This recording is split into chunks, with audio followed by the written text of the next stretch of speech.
Here's a little bit about Jasmine Plaskun. She's an educator, poet, performer, and events coordinator at Hugo House. And having worked with her in that capacity, I have to say she's fantastic. And she helped us out tremendously a few weeks ago with our Indigenous panel. Really great. Thank you. She received her MFA from Spalding University and has been, or will be, featured in Fourth River Review, the Santa Fe Literary Review, Peach Velvet Mag, Sundress Publications, and Winter Tangerine. Jasmine's first book, I Am the Final Girl, is in a furious state of being made.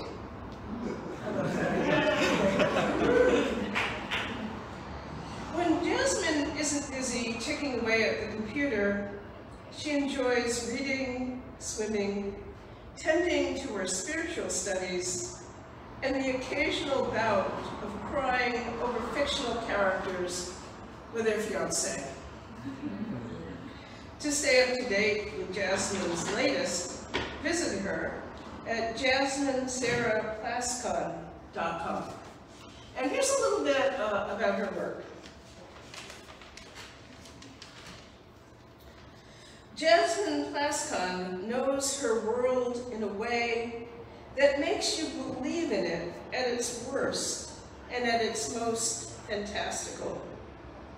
She knows about being Black and female and sexualized and policed, and sold a romantic bill of goods by all the directors and makers and influencers of the day.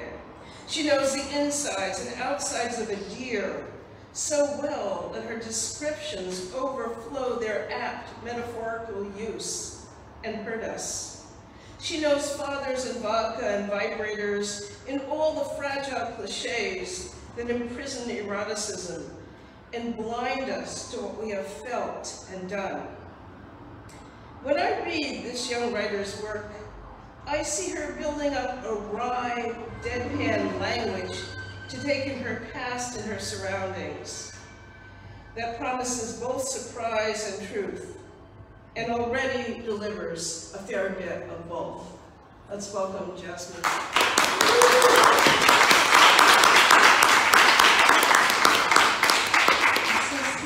It's so small. Okay, is this good? Can everybody hear me? Oh, yes, thank you. Thank you. Thank you. Oh my gosh, yeah. If you see me have seen me awkwardly wave at you, just know I'm like actually really friendly, just very nervous and very excited. It's my first reading that has nothing to do with school or, hey, we accepted your work, come read for us, which is great, but like, it's great that I just get to vibe and read pretty much whatever I want. So, thank you.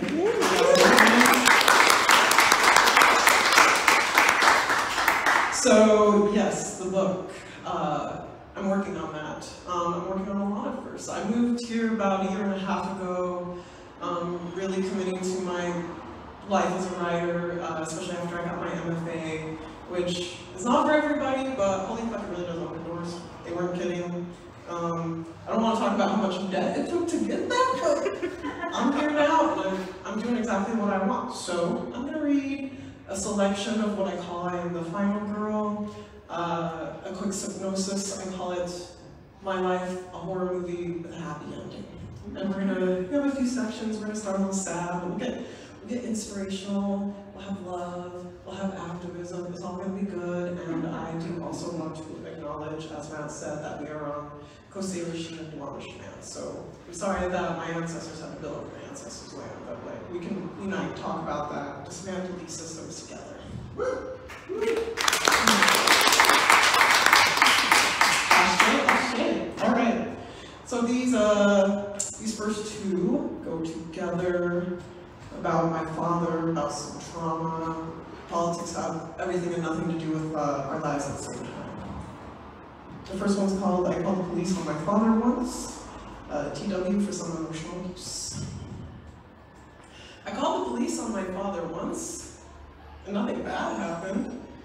The police officers were nice. They did not say much to me. They were busy talking my father down. My father. We were only in this mess because my father couldn't put the vodka down. You know? He was a real talker when he was drunk. He liked to say things to me late at night, yelling at me over the television's cry. "You piece of shit. You're going to get pregnant and drop out." Maybe. But how would I know that if I didn't get to go to bed on time like I'm supposed to? Anyway, the only reason I say once and not the first time or one of many times is because I never called the police again. Don't get me wrong. It's not because I didn't want to. I remember one night when I was holding the receiver in my hand as my father overcrowded me in my tiny twin-size mattress. His nightly ramblings, once again, a byproduct of his failing to put the vodka down. I had plenty of time to call. I just decided it was too heavy to pick up. Anyway, nothing violent happened. I wasn't struck down or spanked for an attempted rebellion. He just took the phone out of my hand and held onto it as if to say, "You're not gonna need this." That way, when he eventually broke down sobbing about how miserable he felt at work, I would feel too much pity to even think about the little white handset he now kept covered with his hand. Look, I just wanted to sleep. And the police were nice last time. But what about next time? Even before I was gifted the words police brutality, I knew how bad it looked calling them. Like, help, law enforcement. This black man that is my father is not stark raving mad, does not need to be manhandled or shot at. Just put him up for a night that is anywhere but here. That way he has no choice but to put the fucking vodka down so I can fucking sleep. And now on to my next one. Slightly, okay, here we go, just the arm. This one is called Good Times. I hope you don't think all I do is write about the trauma. There were the good times too.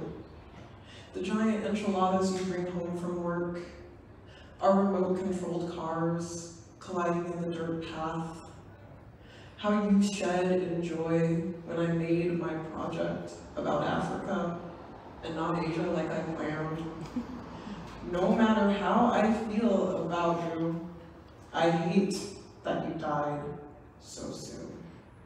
Always so soon. Okay, let's shift tones.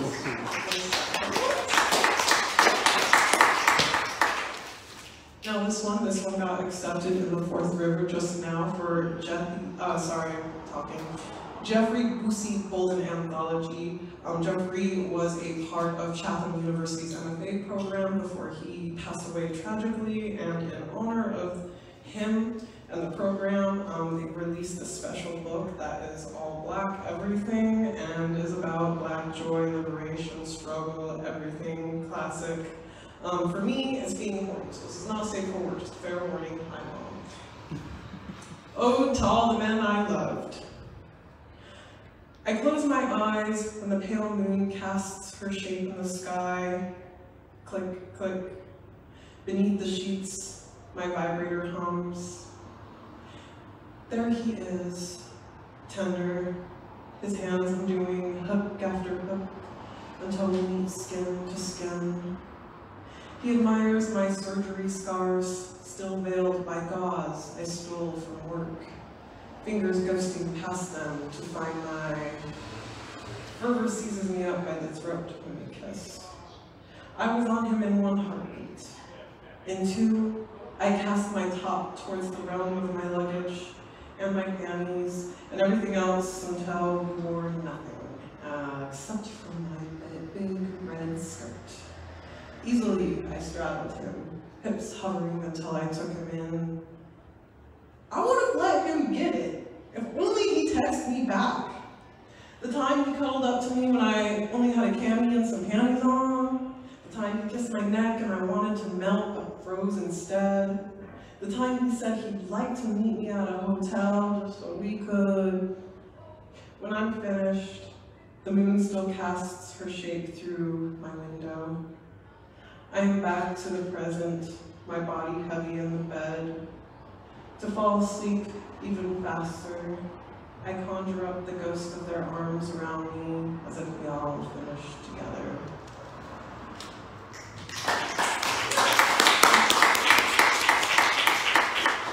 Now back to my little phone. I wish I could do those things that slam poets do and just memorize the whole thing, but what is a memory? Not like having ADHD. Now this one specifically for my fiance. Hi, hey there, he's watching from home. I love you very much, Toby. These last two poems were accepted in another zine from another beautiful MFA program in Texas called, the name of the zine is called Touching Black Study, and the people who put it together call themselves Becoming Undisciplined. So let us all become some form of undisciplined. Now this one I call, I love to hear my magpie sing, because he's my magpie. I love to hear my magpie sing, even and especially when his voice is 3 octaves too high, cracking from joy on purpose. He jettisons into the sky all the time. Life is a burden he makes look light. My magpie floods our nest with trinkets. Our cabinets are fit to burst from his trove of flaming hot Cheetos and ramen. On the way in or out, his hoard of sheathed swords by the door, where I will sometimes trip over one if I'm not looking. I'm often not looking. My magpie, by the grace of his stilted legs, lifts off from his feet like a swan, twirls around from room to room. I keep no cage for my magpie because he knows me most. My face, the ink blot that drips down his memory. I love my magpie and my magpie loves me.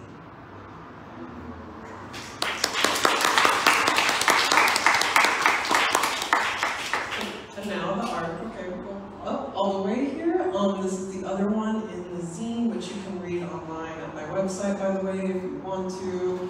I eventually would like to print it and put that on my list of 5,000 projects that I'm trying to catch up with. But this last one is called There Are Black People in the Future, and is after an exhibition by artist Elisha Wormsley. Elisha was an artist that was a part of an exhibition over in Louisville honoring Breonna Taylor, and she had this piece, I can't remember it all now, but the thing I remember the most were the words, there are black people in the future, going around in a way where you could read it at different points, but at every conclusion, there are black people in the future. So, 1. God might be dead. I figure so because he fell from a street lamp in 2015.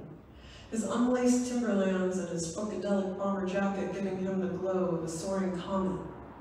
Naturally, because you know, as I know, that God was and always will be black, the cause of death is guessable.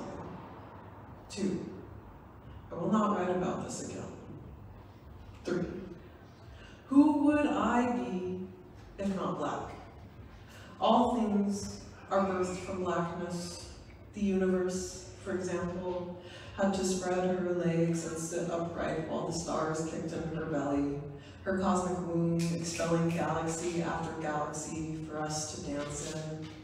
That means you too are black, your own atoms contracting and expanding into multitudes that you waste when you pour it away into white space. 4. Yesterday, tomorrow, today, in between. 5.